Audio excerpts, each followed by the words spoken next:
राजस्थान का एक ऐसा रहस्यमय गांव जहां से एक ही रात में लगभग 5000 से भी अधिक लोग गायब हो गए थे। राजस्थान के जैसलमेर से लगभग 20 किलोमीटर दूर दक्षिण पश्चिम में मौजूद कुलधरा गांव, जो पिछले 200 सालों से वीरान पड़ा हुआ है। आइए जानने की कोशिश करते हैं इस गांव की रहस्यमय कहानी।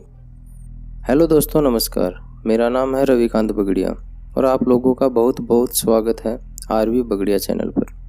उम्मीद करता हूँ कि आप सब लोग बहुत अच्छे होंगे।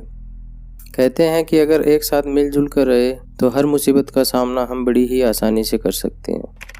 दोस्तों, आज की कहानी से भी हमें कुछ ऐसी ही सीख मिलती है। एक रात में 84 गांवों के लगभग 600 से भी अधिक घरों के लोग अचानक गायब हो गए। कहाँ गए किसी को नहीं पता। 200 साल पहले वीरान हुए 84 गांवों में से कुछ गांव तो फिर से आबाद हो गए, लेकिन एक गांव ऐसा भी था जो आज तक आबाद नहीं हुआ। उस गांव का नाम है कुलधरा, जिसे कि एक श्रापित गांव भी माना जाता है। कौन कौन से कारण थे उस गांव के रातों रात खाली होने के और श्रापित होने के, और क्या ऐसा राज उस गांव में दफन है? आज हम उन कारणों को भी जानने की कोशिश करेंगे। तो पिछले लगभग 200 सालों से कुलधरा वीरान पड़ा है। जो कभी हंसता खेलता गांव हुआ करता था, वो आज बंजर और वीरान पड़ा है और आज सिर्फ एक टूरिस्ट पैलेस बनकर रह गया है। हिंदुस्तान की सबसे डरावनी और भूतिया जगहों में से एक है कुलधरा गांव, जो कि हॉन्टेड पैलेसों की लिस्ट में दूसरे नंबर पर आता है। आसपास के गांवों के लोगों का कहना है कि उस गांव में भूत प्रेतों का साया है। रात को उस गांव से कभी किसी बच्चे के रोने की तो कभी औरतों के चूड़ियों की खनकने की आवाज़ आती है। कई लोग तो यहाँ तक कि बताते हैं कि जब वो अपनी गाड़ी से वहाँ घूमने गए और उसके बाद जब वापस लौटे तो उन्हें अपनी गाड़ियों की शीशों पर बच्चों के पंजों के निशान मिले। राजस्थान सरकार ने उस गांव के चारों तरफ 2 किलोमीटर की दूरी पर एक बाउंड्री बना दी है और एक बड़ा सा गेट भी बनवा दिया है। अब कोई भी वहां दिन में तो घूमने जा सकता है, पर सूरज ढलते ही आपको वहां से जाने के लिए कह दिया जाएगा। शाम को 4 बजे के बाद आप वहां बिल्कुल भी नहीं रुक सकते और यहाँ तक कि रात में वहां कोई गार्ड भी नहीं रुकता। अगर इतिहासकारों की बात करें तो वो भी इस बात को सच मानते हैं। जिस तरह से ये गांव एक रात में खाली हो गया, हालांकि भूत प्रेत वाली बातों को नकार देते हैं। राजस्थान का जैसलमेर शहर, जिसे गोल्डन सिटी भी कहा जाता है, जैसलमेर शहर बहुत ही खूबसूरत शहर है और वहाँ की हर चीज़ें, चाहे वह मकान हो, दुकान हो या कोई इमारत हो, वहाँ का मशहूर किला, सभी चीज़ें आपको वहाँ गोल्डन येलो कलर में मिलेगी। जैसे ही सुबह की पहली किरण जैसलमेर शहर पे पड़ती है, पूरा शहर सोने की तरह दिखने लगता है। इसलिए जैसलमेर शहर को गोल्डन सिटी भी कहा जाता है। जैसलमेर से महज 20 से 25 किलोमीटर की दूरी पर यह कुलधरा गांव बसा हुआ है और जैसलमेर से कुलधरा का सफ़र बड़ा ही वीरान सा, सुनसान सा है। आपको 5-6 किलोमीटर बाद आपकी गाड़ी के अलावा कोई और दूसरी गाड़ी देखने को मिलेगी। जब आप वहां पहुंचेंगे तो गेट से एंट्री करते ही आपको कुछ अजीब सा महसूस होगा। ऐसा लगेगा जैसे मानो कि आप किसी दूसरी दुनिया में आ गए हो और अचानक से तापमान में गिरावट आने लगेगी। अगर आप गर्मियों की दोपहर में भी वहां जाएंगे तो आपको गर्मी का एहसास नहीं होगा। वहां घूमने गए लोग बताते हैं कि कई बार उन्हें ऐसा एहसास होता है जैसे कोई उनके साथ उनके कंधे पे हाथ रखकर चल रहा हो। वहां कोई नहीं होता, ऐसा लगता है मानो कुछ औरतें वहां खंडर घरों में बैठी हो और हंसी ठिठोली कर रही हो, और लोगों के चहलकदमी की आवाज़ भी अक्सर वहां आती रहती है। इतिहासकारों और वहां के स्थानीय निवासियों का कहना है कि लगभग सन 1291 में जैसलमेर से 20 किलोमीटर दूर कुछ एरिया में पाली से जैसलमेर विस्थापित पालीवाल ब्राह्मणों ने इस कुलधरा गांव को बचाया था। लक्ष्मीचंद द्वारा रचित 1899 की इतिहास की पुस्तक तवारीख-ए-जैसलमेर के अनुसार कधान नामक पालीवाल ब्राह्मण कुलधरा गांव में बसने वाला प्रथम व्यक्ति था और वहां आसपास के 84 गांव के 600 घरों के लोग एक साथ मिलजुल कर रहा करते थे। पालीवाल जाति के लोग बहुत ही समझदार और पढ़े लिखे रईस थे और बहुत ही मेहनती थे। इन लोगों का दिमाग बहुत ही तेज था और ये लोग अच्छे वैज्ञानिक भी माने जाते थे। इन लोगों ने उस जमाने में भी बहुत ही नई तकनीकों का इजाद किया था।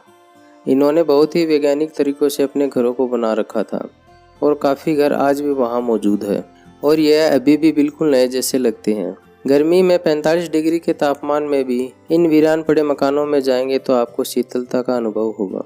पालीवाल लोगों का मेन पेशा जानवरों को पालना और खेती करना था। पालीवाल लोगों ने एक ऐसी तकनीक इजाद की थी कि बारिश का पानी रेत में गुम नहीं होता था, बल्कि एक खास गहराई पर जाकर जमा हो जाता था, जिसकी वजह से वो थार जैसे रेगिस्तान में भी फसल उगाने में कामयाब हुए। और वो भी कोई मामूली फसल नहीं, बहुत ही उम्दा किस्म की फसलें। उन्होंने वहाँ पर कई बावड़ियाँ और तालाब भी बनाए थे, जिससे वो अच्छी खेती किया करते थे, जो कि आपको आज भी वहाँ देखने को मिल जाएगी। तो आखिर ऐसा क्या हुआ कि इतना उन्नत और विकसित गांव रातों रात वीरान हो गया? दरअसल इसकी वजह था गांव का अय्याश दीवान सालम सिंह। सालम सिंह एक बहुत ही क्रूर दीवान था, जो जनता पर कई प्रकार के अत्याचार किया करता था, और कुलदरा गांव भी उसी के प्रशासन में आता था। सालम सिंह की निर्दयता और क्रूरता की कहानी उसके बचपन से जुड़ी हुई है। दरअसल सालम सिंह के पिता स्वरूप सिंह भी जैसलमेर के एक दीवान हुआ करते थे, लेकिन एक दिन उनके द्वारा राज परिवार के खिलाफ रचे गए षड्यंत्र का पर्दाफाश होते ही उसका जैसलमेर के भरे दरबार में राजकुमार राय सिंह ने स्वरूप सिंह की गर्दन को धड़ से अलग कर दी। उन्हें जब मौत के घाट उतारा गया था, उस समय सालम सिंह भी वहीं पर उपस्थित थे। उस समय उनकी उम्र मात्र 11 वर्ष की थी। उनकी आंखों के सामने उनके पिता की हत्या हुए देखने के बाद से सालम सिंह बदले की भावना से भर उठे और उसने यह ठान लिया कि वह एक दिन जैसलमेर के किले पर अपना आधिपत्य स्थापित करेगा। धीरे धीरे उसकी उम्र बढ़ती गई और समय के साथ साथ उसकी यह हट भी पहले की अपेक्षा अधिक मजबूत होती चली गई, जिसकी वजह से वह दिन प्रतिदिन और भी अधिक निर्दयी होता चला गया। कहते हैं कि वह उसके बाद से ही सोनार किले पर कब्जा करना चाहता था और पूरे राज्य को हथियाना चाहता था। उसने सोनार किले से कुछ कदमों की दूरी पर ही अपना एक महल भी बनवाया। सालम सिंह के महल को मोती महल के नाम से भी जाना जाता है और उसने उसकी ऊंचाई सोनार किले से भी ऊंची करवा दी थी, जिससे वह वहां के राजा को नीचा दिखा सके। अब जाहिर सी बात है दोस्तों, राजा यह बात कैसे बर्दाश्त कर ले कि उसके दीवान का महल उसके महल से ऊंचा हो। इसलिए सोनार किले के राजा ने सालम सिंह के महल की ऊपर की 2 मंजिलें वो तुड़वा दिया। सालम सिंह कद काठी में किसी हैवान से कम नहीं था और उसके कपड़े आज भी वहां मौजूद हैं। एक बार हमारे मशहूर अभिनेता अमिताभ बच्चन भी वहां घूमने गए और उन्होंने भी सालम सिंह के कपड़ों के सामने अपनी तस्वीर खिंचवाई, तो वो भी उन कपड़ों के सामने किसी बच्चे जैसे लग रहे थे। सालम सिंह औरतों में भी बहुत बदनाम था। औरतें उसका नाम सुनकर भी कांप जाती थी और कोई भी औरत उसके महल की परछाई से भी होकर नहीं गुजरना चाहती थी। एक बार की बात है दोस्तों, सालम सिंह कुलदरा गांव और आसपास के गांवों के दौरे पर निकला था, तो कुलदरा गांव में अचानक उसकी नज़र वहां के पंडित की बेटी पर पड़ गई। फिर क्या था दोस्तों, उसको देखकर उसकी नीयत खराब हो गई। दीवान उस लड़की के पीछे इस कदर पागल था कि बस किसी तरह उसे पा लेना चाहता था। उस लड़की को पाने के लिए उसने बहुत कोशिश की और उसने इसके लिए ब्राह्मणों पर दबाव बनाना शुरू कर दिया। अलग अलग तरह के लगान लगाए ताकि पालीवाल ब्राह्मण उनके सामने झुके और वो अपनी मंशा पूरी कर सके। पर पालीवाल ब्राह्मण बहुत ही उन्नत और रईस थे और इस तरह से उसकी ये चाल कामयाब नहीं हो पाई। यहाँ तक कि उसने उस लड़की को कई बार उठवाने की कोशिश भी की, पर वो उसमें कामयाब नहीं हो पाया। आखिरकार जब उसे कोई कामयाबी हासिल नहीं हुई और उस लड़की को पाने की चाहत उसके मन में और इतनी बढ़ गई थी कि उसने सीधे ही उस गांव में संदेश भिजवा दिया था। अगले पूर्णमासी की रात तक उस लड़की को सालम सिंह की हवेली पर नहीं भेजा गया तो पूर्णमासी के अगले दिन वो अपने सैनिकों के साथ उस गांव पर हमला कर देगा और उस लड़की को उठा ले जाएगा। जाहिर सी बात थी कि गांव में एकता थी। उन्हें समझ नहीं आ रहा था कि वो क्या करे। गांव का हर आदमी अपने अपने तरीके से सुझाव दे रहा था, पर किसी का सुझाव सही नहीं था और उनके पास ज़्यादा समय भी नहीं था, क्योंकि पूर्णमासी की रात को आने में बस कुछ ही दिन बाकी थे। जब गांव के लोगों से हल नहीं बैठा तो उसके बाद गांव में पंचायत बुलवाने का फैसला हुआ और उसी दिन सारे 84 गांव के लोग एक मंदिर में इकट्ठा हुए और पंचायत शुरू हुई।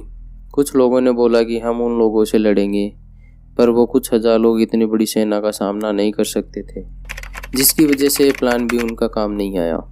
कुछ लोगों ने कहा कि पंडित और उसका परिवार वहां से चला जाए, पर सालम सिंह के जुर्म के किस्से बहुत ही मशहूर थे और उन्हें पता था कि अगर ये लोग चले गए तो बाकी बचे लोगों पर वह इतना जुल्म करेगा कि वो लोग उसे बर्दाश्त नहीं कर पाएंगे।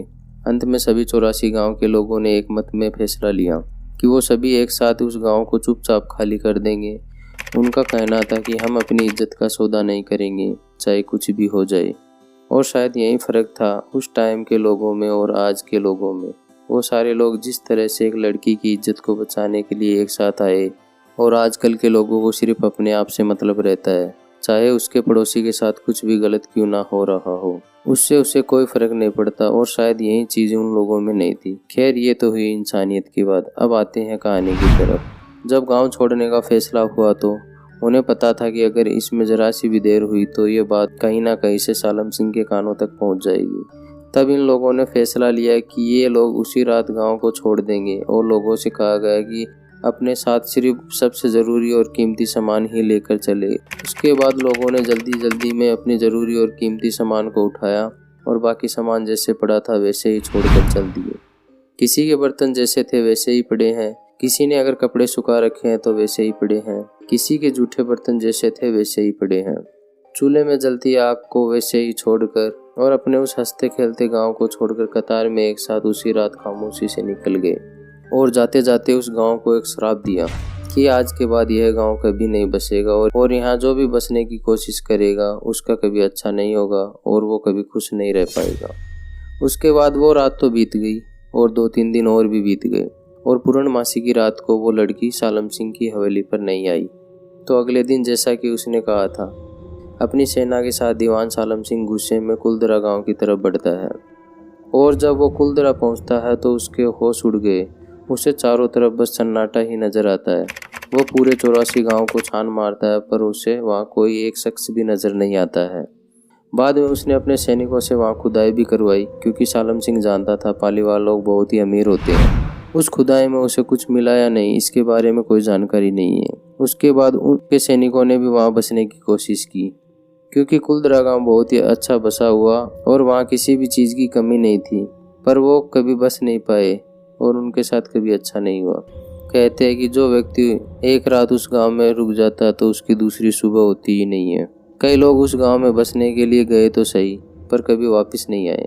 2013 में पैरानॉर्मल सोसाइटी के लोग भी गए थे इस भूत प्रेत और आत्माओं की पड़ताल करने। उनके पास एक डिवाइस होता है जो एक नेगेटिव एनर्जी की पहचान करता है। तो उन्होंने भी अपनी रिपोर्ट में वहाँ पर नेगेटिव एनर्जी होने की बात को माना और कुछ तो कैद उनके डिवाइस में हुआ था। उस रात को वह लोग गांव को खाली करने के बाद कहाँ गए किसी को नहीं पता। इतिहासकार कहते हैं कि वो लोग अलग अलग जगह पर जाकर बस गए और कभी वापस नहीं लौटे। तभी से यह गांव एक श्रापित और भूतिया जगह में बदल गया। अगर आप कभी जैसलमेर जाए तो कुलदरा गांव जरूर घूमने जाए, आपको खुद ये सब चीज़ें महसूस होगी। महज 20 किलोमीटर दूर है ये जैसलमेर शहर से। आज की कहानी में बस इतना ही। अगर आपको ये कहानी पसंद आई हो तो इसे लाइक ज़रूर करें, कमेंट करके बताएं कि आपको ये कहानी कैसी लगी और इससे ज़्यादा से ज़्यादा शेयर करें और चैनल को सब्सक्राइब कर बेल आइकन को दबाएं ताकि आप मेरी कोई भी कहानी मिस ना करें। मैं आपसे मिलूँगा अगली कहानी में। तब तक के लिए अपना ख्याल रखिए। Thank you so much.